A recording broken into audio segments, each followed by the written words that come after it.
Hey guys, my name is Elijah, and in today's tutorial I will show you how to export transparent video in Davinci Resolve 18. So this is my video. It's basically subscribe YouTube animation, and I want to export it as transparent so I can use it in my videos. So as you can see, this was green screen before, so when I turn the 3D keyer off, there is green screen. So if you don't know how to remove green screen, then go over to this video description, watch this video where you have linked video on this removing green screen and how to create this animation as well. And then watch this video and watch this one afterwards.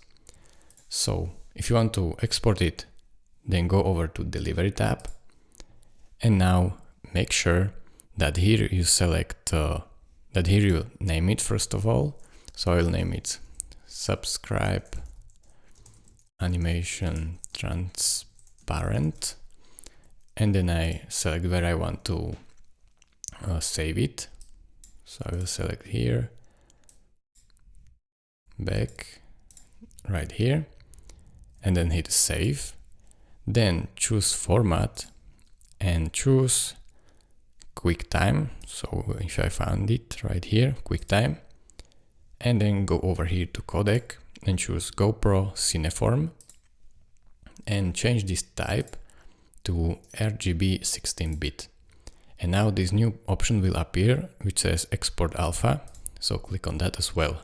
This is important, so we have to select it. And now just basically go here and add to render queue, click on that, and it will add your job here, and click on render all right here.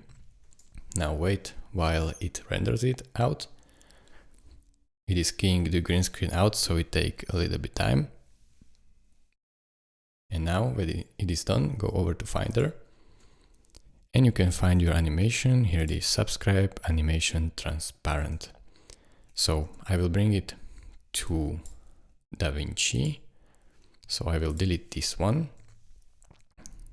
and import the transparent one like so. And as you can see, here it is. So I will move it up one track to show you that it is in fact transparent.